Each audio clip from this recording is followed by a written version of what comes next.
Assalamualaikum warahmatullahi wabarakatuh.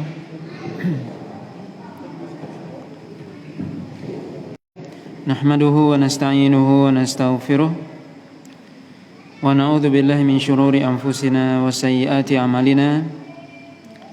May yahdihillahu fala mudilla lahu wa may yudlil fala hadiya lahu.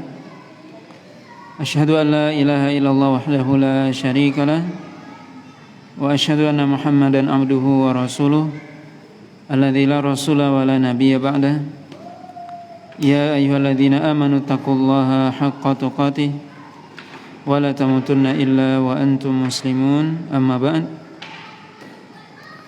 Bapak dan Ibu kaum muslimin kaum muslimat yang dirahmati Allah Subhanahu wa taala, pada malam hari ini kita lanjutkan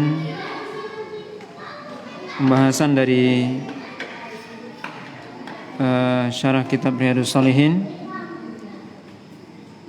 masih pada bab yang ke-75, yaitu pembahasan tentang bab memaafkan dan berpaling dari orang-orang yang jahil. Pada pertemuan yang lalu kita sudah sebutkan beberapa ayat yang dibawakan oleh Imam Nawawi dalam bab ini.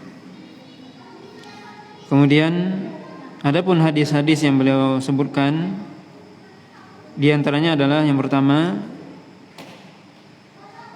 hadis, yaitu hadis yang ke-643 dari kitab Riyadhus Shalihin. An Aisyah radhiyallahu taala anha annaha qalat lin nabiy sallallahu alaihi wasallam, hal ata 'alaika yaumun kana ashadda min yaumi Uhudin? Qala laqad laqitu min qaumiki wa kana ashaddu ma laqitu minhum yaumal aqabah idh aradtu nafsi ala ibni abdi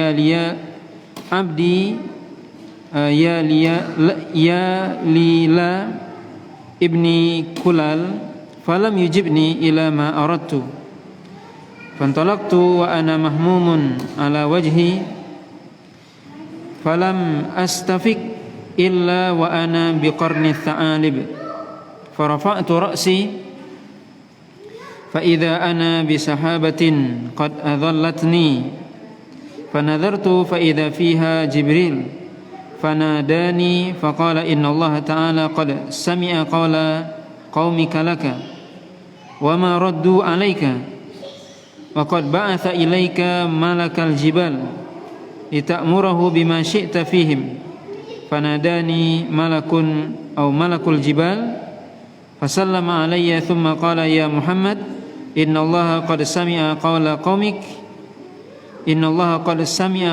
qaumika laka wa ana malakul jibal wa qad ba'athani rabbi ilaika lita'murani bi amrik fama syi'ta in syi'ta ataqtu alaihim al-akhshabain.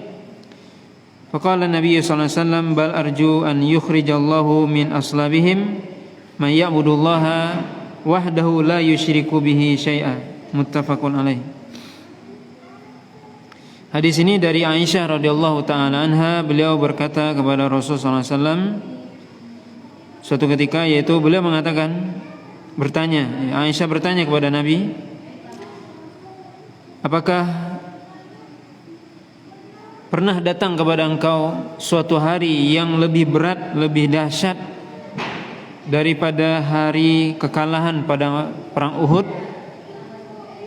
Maka kemudian Rasulullah SAW menjawab, sungguh aku telah menemui atau mendapati dari kaummu sesuatu yang lebih berat, yaitu pada hari Aqabah. Itu hari Aqabah, di mana Nabi SAW datang pada musim haji berdakwah kepada kabilah-kabilah. Ya, pada hari Aqabah, ketika aku menawarkan diriku kepada suatu kabilah yang disebut Ibni Abdi Yalila Ibni Kulal, yaitu salah satu kabilah dari suku Thaqif di Taif. Kemudian mereka tidak menjawabku atau aku tidak mendapatkan apa yang aku inginkan dari mereka. Maka aku pun pergi dari mereka dalam keadaan sedih sampai aku tidak sadar. Aku terus berjalan sampai, kata Nabi, sampai aku berada di Qarnul Tha'alib. Qarnul Tha'alib itu sekarang disebut Qarnul Manazil. Itu miqatnya Ahlun Najd. Maka kemudian aku mengangkat kepalaku sampai aku melihat ada awan yang sedang atau yang telah menaungiku, yang menaungi. Kemudian aku melihat ternyata ada Jibril. Kemudian Jibril memanggilku dan berkata, sungguhnya Allah SWT telah mendengar perkataan kaum Anda dan apa yang mereka sampaikan kepada Anda. Dan sungguhnya Allah SWT telah mengutus kepada engkau malaikat gunung agar engkau menyuruh sesuai dengan kehendakmu. Kemudian malaikat gunung itu pun menyampaikan salam kepadaku, kata Nabi SAW. Kemudian berkata, wahai Muhammad, sungguhnya Allah SWT telah mendengar apa yang disampaikan oleh kaum Anda, dan aku adalah malaikat gunung, dan aku telah diutus oleh Tuhanku kepada engkau supaya engkau memerintahkan aku sesuai dengan kehendakmu.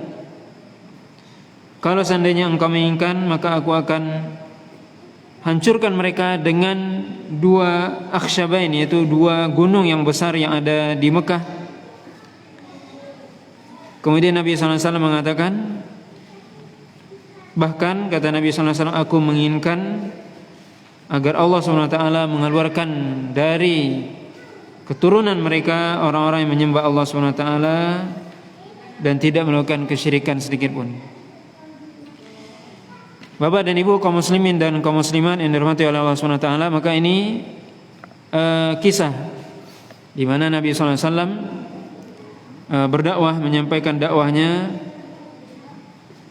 Sebelum Nabi SAW hijrah, maka beliau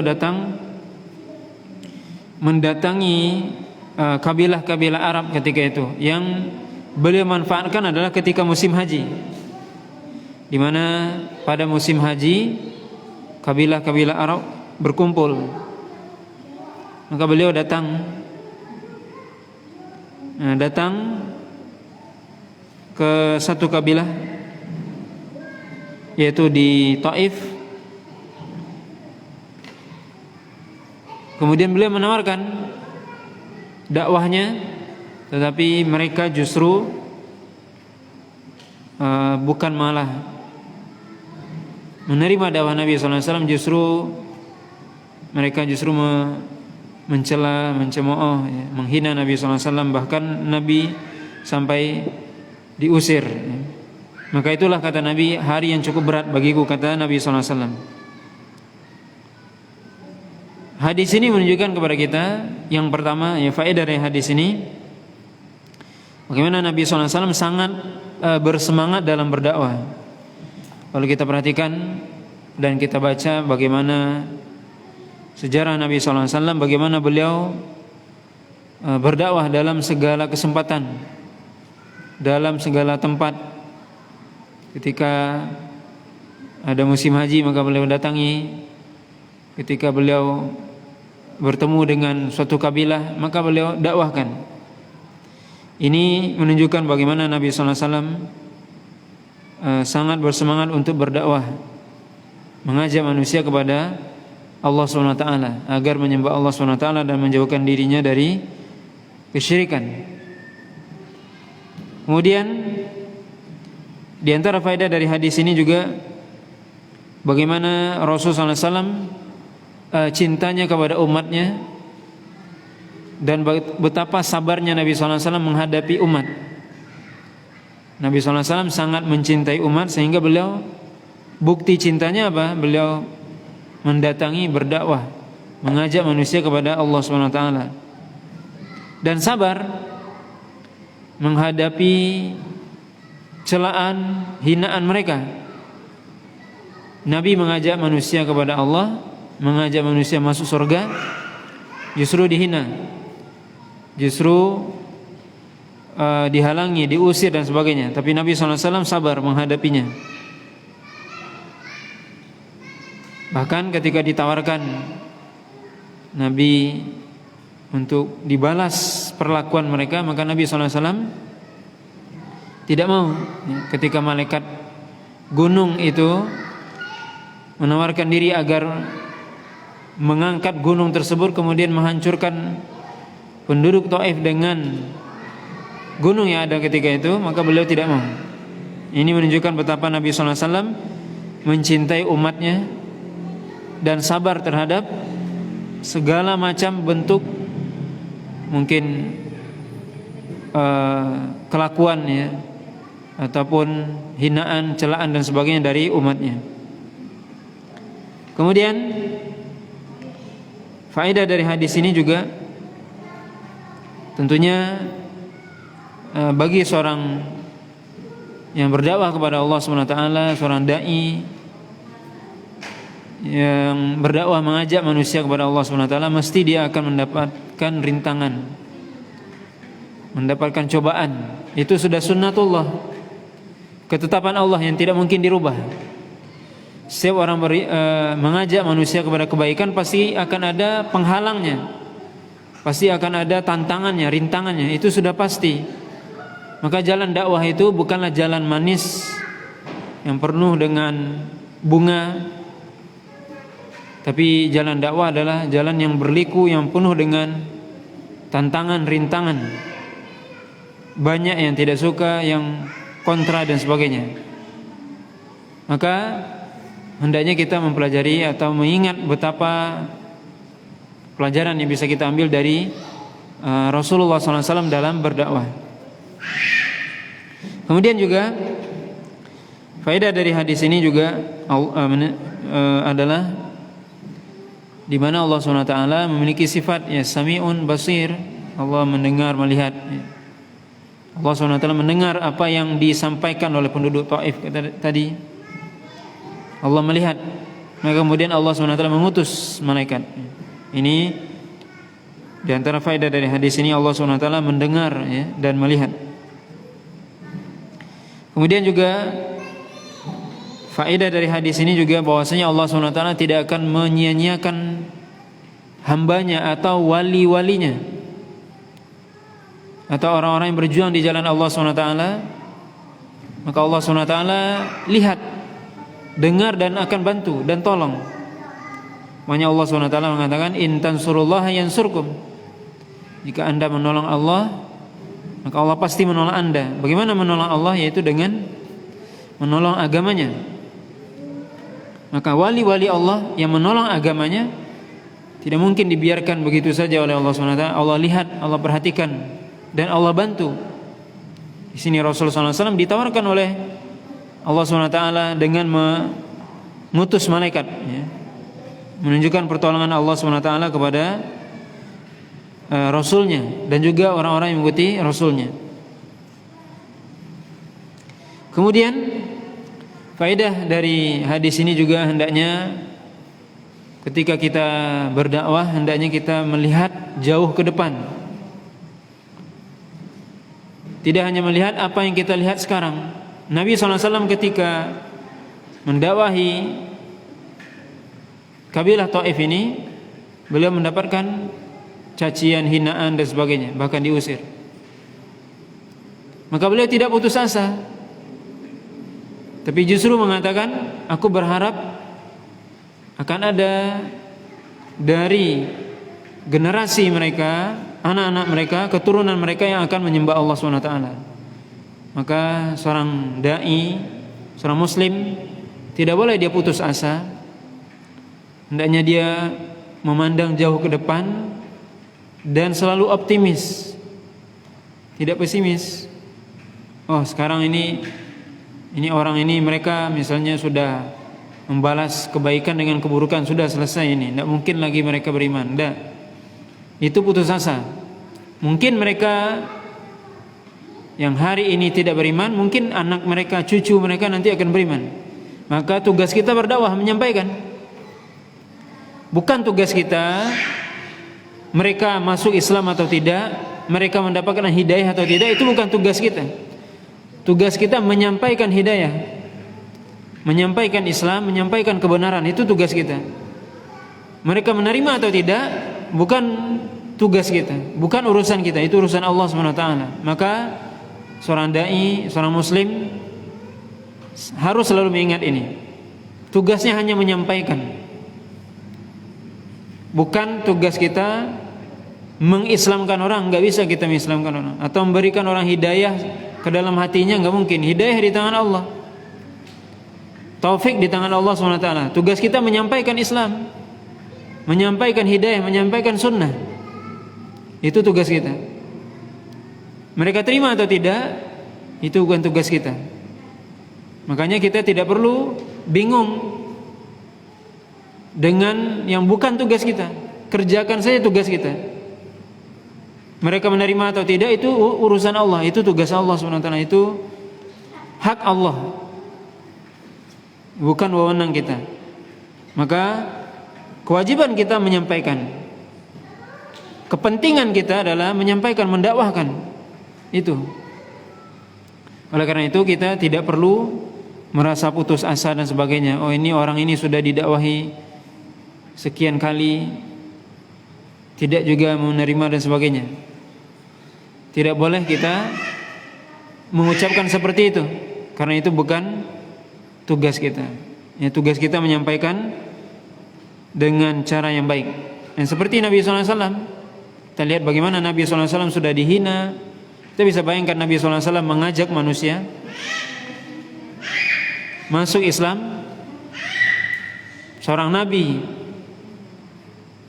yang ditolong oleh Allah SWT,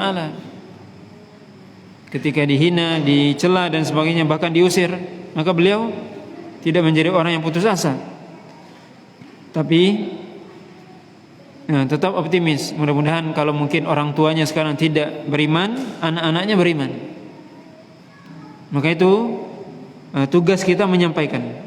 Ini suatu hal yang sangat penting, yang selalu perlu kita ingat, ya, sehingga kita tidak memaksakan kehendak, tidak memaksakan apa yang ingin kita sampaikan, tapi tugas kita adalah sampaikan dengan cara yang baik, dan itu sudah cukup, ya. Adapun setelah itu hak Allah SWT. Nah, hadis selanjutnya, hadis yang ke-644. Wa anha qalat ma daraba Rasulullah sallallahu alaihi wasallam syai'an qattu biyadihi wala imra'atan wala khadiman illa yujahida fi sabilillah wa manila minhu syai'un qattu fayantaqima min sahibihi illa ayuntahaka syai'un min maharimillahi ta'ala fayantaqimu lillahi ta'ala. Rawahu Muslim. Hadis ini juga dari Aisyah radhiyallahu taala anha, beliau mengatakan, tidaklah pernah Rasulullah SAW memukul dengannya sesuatu apapun, baik itu wanita ataupun pembantu, kecuali dalam jihad di jalan Allah SWT. Dan tidaklah beliau mendapatkan sesuatu yang tidak baik, ya, kemudian beliau membalas dendam, ya, tidak pernah beliau lakukan itu, kecuali ketika batasan-batasan Allah atau hak-hak Allah itu dilecehkan, dihinakan, maka kemudian Rasulullah SAW itu membalas karena Allah SWT. Hadis diriwayatkan oleh Imam Muslim. Hadis ini menunjukkan kepada kita, ya, bahwasanya ya Nabi SAW ya tidak pernah membalas, ya, bahasa kita mungkin balas dendam terhadap sesuatu yang menimpa beliau, kalau itu sesuatunya sifatnya pribadi beliau. Beliau tidak pernah membalas. Kalau yang dihinakan, yang dicela itu pribadi. Kapan beliau membalas? Kapan beliau marah? Itu ketika kehormatan Allah, agama ini dilecehkan, dihinakan. Maka ketika itu beliau membalas, atau beliau ketika itu berbuat, tidak tinggal diam, dan membalas pun karena Allah. Maka seorang ketika berbuat karena Allah, dia tidak akan melakukan suatu hal yang sifatnya berlebihan. Maka ini seorang muslim, ya, kita mestinya ketika pribadi kita dihina, mungkin dicela, kita berusaha untuk sabar. Disitulah ujian sabar. Tapi ketika agama ini dihinakan, disitulah ujian iman juga kita untuk membela agama Allah Subhanahu wa taala. Maka ini yang dimaksud dengan ya marah yang benar. Itu marah yang proporsional, artinya yang ditempatkan pada tempatnya. Kapan kita marah? Marah ketika agama dihinakan. Ketika pribadi dihinakan tidak perlu marah. Ini yang dicontohkan oleh Nabi SAW, dan ini mestinya kita berusaha untuk menirunya. Ketika pribadi kita ya dihinakan, dilecehkan, kita berusaha untuk menahan, sabar, tidak perlu marah. Tapi ketika agama Allah SWT dihinakan, maka ketika itu ya itulah saatnya kita marah. Kemudian hadis selanjutnya, hadis yang ke-645, an Anas radhiyallahu taala anhu qala kuntu amshi ma'a Rasulillah sallallahu alaihi wasallam wa alaihi burdun najraniyun ghalidhul hasyiyah fa adrakahu a'rabiyyun fajadhabahu biridaihi jabdhatan shadidatan fa nadartu ila safhati atiqin nabiy sallallahu alaihi wasallam wa qad atharat biha hasyiyatur rida min shiddati jadzabati thumma qala ya Muhammad murli min malillahi alladhi indak faltafata ilaihi fadhahika thumma amara lahu bi'ata'in muttafaqun alaih.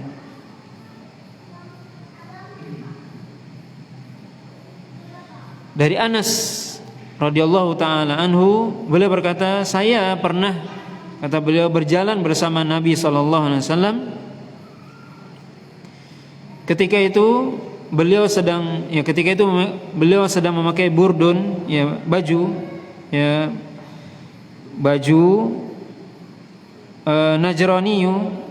Najraniyun ini baju dari negeri Najran, ya, dari Najran ini daerah dari termasuk negeri Yaman, ya.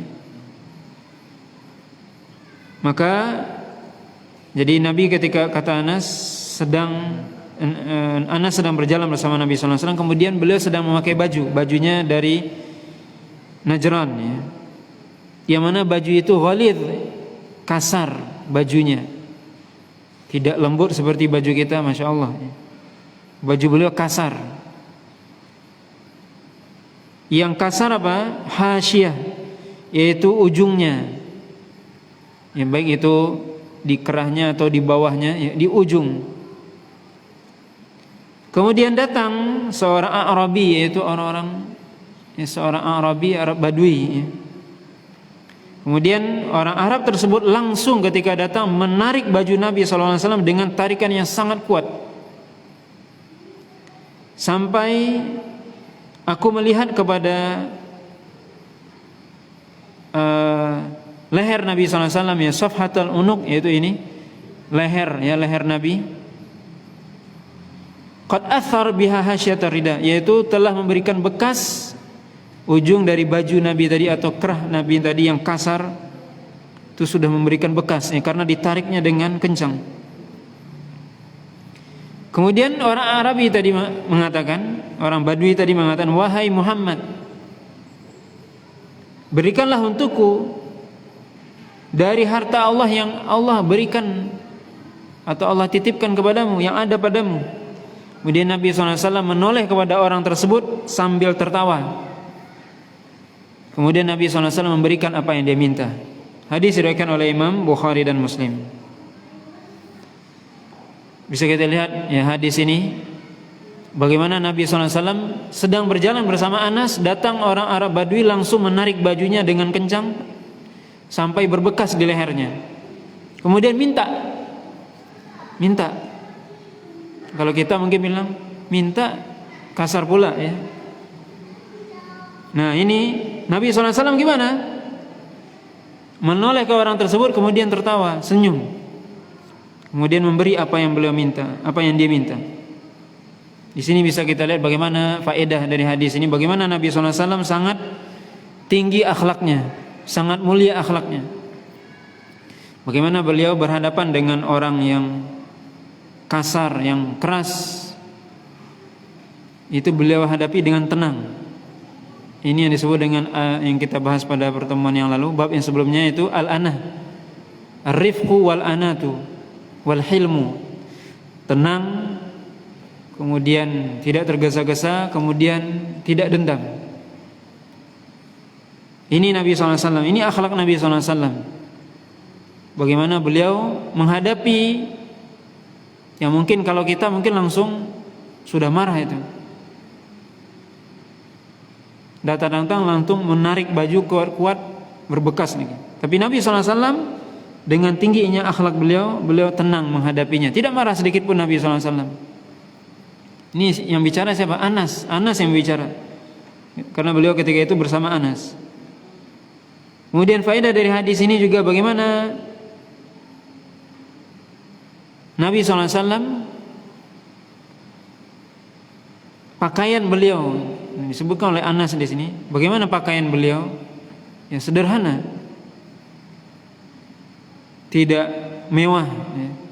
Biasa baju Nabi SAW. Bahkan dikatakan ghalidh, yaitu keras atau kasar, ya, ujung bajunya atau kerahnya. Ini menunjukkan bahwasanya Nabi SAW hidupnya sederhana, baik itu dari sisi pakaian, makanan, tempat tinggal, kendaraan dan yang lainnya. Kemudian faedah dari hadis ini juga bahwasanya orang-orang Arab terdahulu itu, ya, sebagian mereka orang-orang Arab Badui itu, ya, watak mereka tentunya keras. Mungkin karena terpengaruh dengan lingkungan. Maka seorang hendaknya juga dia bisa melihat, ya, bagaimana dia atau di mana dia, ya, kita hidup misalnya. Hendaknya kita juga bisa menyesuaikan diri, ya, bagaimana menghadapi masyarakat, tabiat ataupun adat istiadat, kebiasaan mereka, tata cara berbicara dan sebagainya beragam. Dan tentunya orang Arab dahulu tentunya lebih keras daripada orang-orang sekarang kita. Mereka orang-orang yang di pedalaman yang, ya, biasa keras, ya. Maka kemudian faedah dari hadis ini juga bagaimana seorang untuk berusaha untuk membalas mungkin keburukan dengan kebaikan, membalas sesuatu yang mungkin membuat dia marah, tapi dia tahan, kemudian justru dia membalas dengan kebaikan. Nabi SAW ketika ditarik bajunya berbekas, kemudian orang Arab tadi minta lagi, maka Nabi kasihkan. Tidak ada sedikit pun Nabi SAW marah itu. Yang mestinya mungkin kalau Nabi bicara sedikit saja bisa, kalau minta baik-baik dikit lah mungkin kalau kita bahasa kita. Tapi Nabi tidak bilang gitu.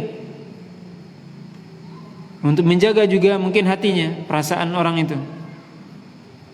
Maka di sini bisa kita lihat bagaimana Nabi SAW, ya, akhlaknya sangat tinggi dan juga menjaga, ya, mungkin perasaan orang yang tadi meminta kepadanya. Dan Nabi ketika diminta, kalau ada beliau kasih. Beliau tidak menyimpan-nyimpan. Kalau ada beliau kasih. Kalau tidak, Nabi SAW berkata kepada sahabat, siapa yang bisa membantu ini dan sebagainya. Begitu Nabi SAW biasanya. Ketika ada tamu, misalnya siapa Nabi ada, beliau langsung yang menjamu. Kalau tidak ada, siapa yang bisa menjamu dan sebagainya. Begitu ya kehidupan Nabi SAW. Kemudian hadis selanjutnya, hadis yang ke-646, an Abdullah bin Mas'ud radhiyallahu ta'ala anhu qala ka'anni anzuru ila Rasulillah sallallahu alaihi wasallam yahki nabiyyan minal anbiya salawatullahi wa salamuhu alaihim darabahu qaumuhu fa'admauhu wa huwa yamsahu ad-dam an wajhihi wa yaqulu Allahumma ighfir li qaumi fa innahum la ya'lamun, muttafaqun alaih. Dari Abdullah bin Mas'ud radhiyallahu ta'ala anhu, beliau mengatakan, seolah-olah aku melihat kepada Rasulullah itu seperti nabi-nabi terdahulu, yaitu ketika beliau itu dilempari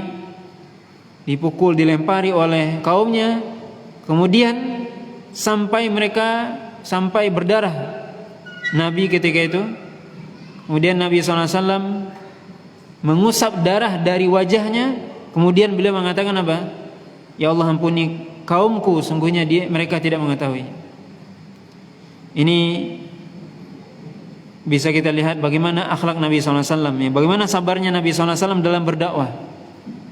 Kita belum ada apa-apanya. Itu kaum Quraisy ataupun orang Arab yang beliau dakwahi di zaman dahulu, bukan hanya menghina, mencela, menolak, bukan hanya itu, tapi sampai melukai beliau. Dalam hadis ini dikatakan sampai beliau mengusap darah luka di wajahnya, kemudian beliau doakan kebaikan. Ya Allah, ampuni mereka karena mereka tidak mengetahui. Kalau kita mungkin doanya, ya Allah hancurkan mereka segera. Nauzubillah. Nah, ini bisa kita lihat, ini pelajaran. Ini Nabi kita Muhammad SAW, betapa beliau sangat sabar yang menghadapi kaumnya.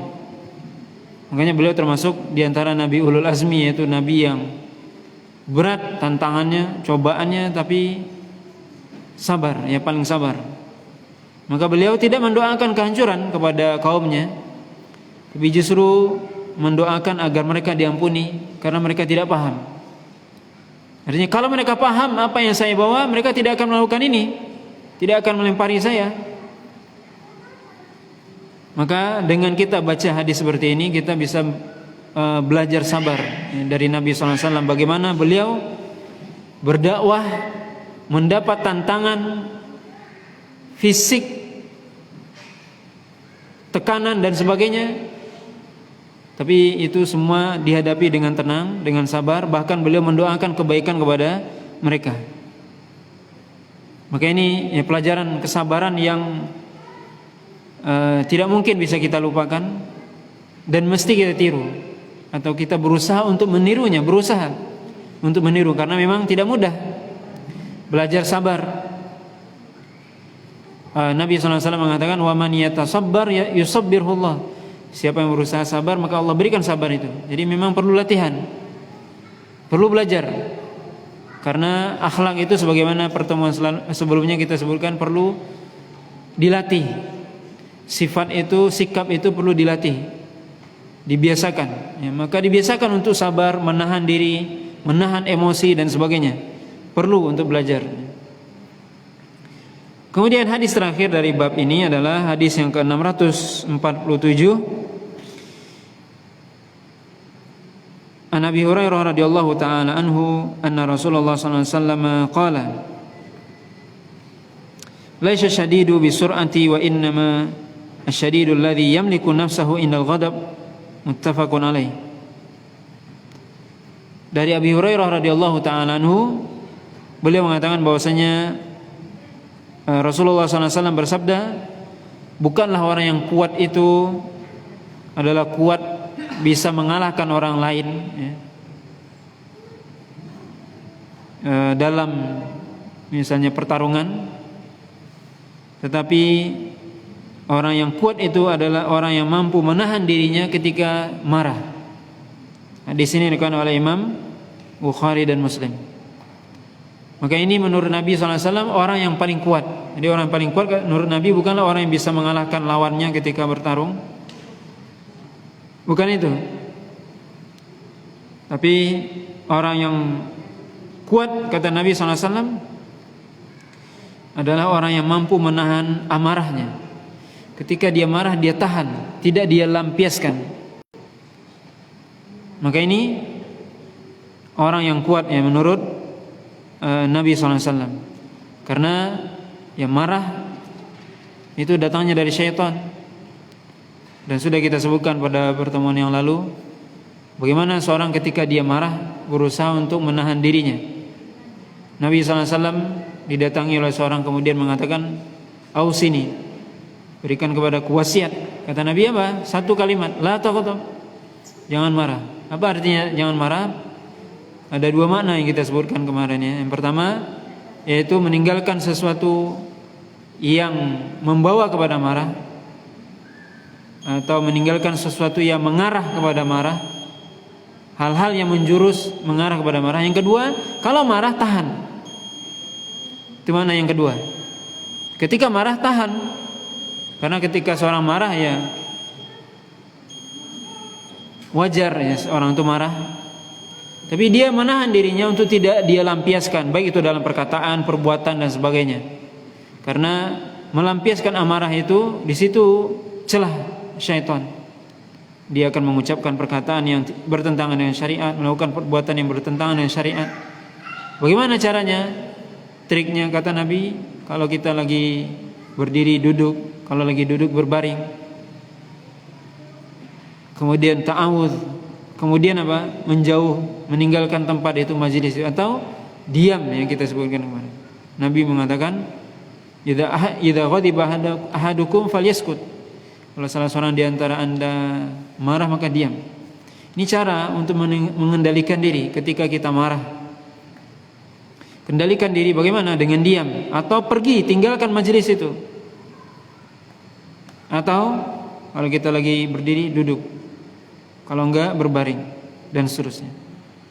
Maka ini semua ya hadis-hadis yang kita sebutkan, bagaimana kita bisa lihat ya, akhlak Nabi SAW sabar ya dalam menghadapi umatnya, begitu juga membalas keburukannya dengan kebaikan.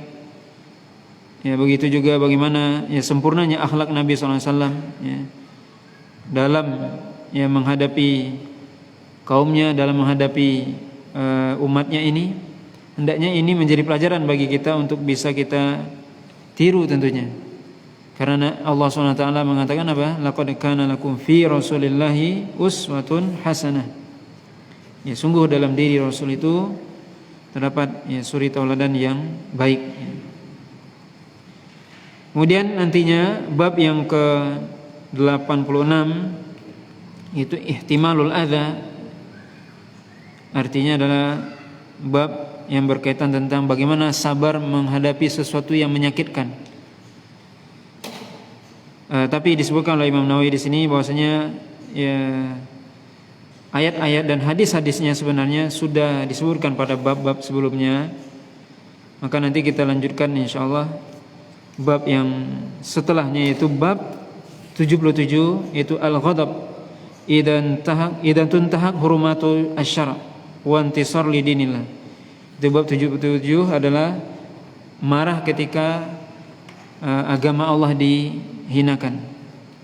Nah ini bab 77 akan bercerita bagaimana atau kapan kita marah, atau gimana marah yang dibenarkan dalam syariat ya. Mudah-mudahan bisa kita lanjutkan ya pada kesempatan yang akan datang. Wallahu taala alam. Subhanakallah wa bihamdika asyhadu an la ilaha illa anta astaghfiruka wa atubu ilaik. Wa sallallahu ala nabiyyina Muhammadin wa ala alihi washabihi wasallam. Wassalamualaikum warahmatullahi wabarakatuh.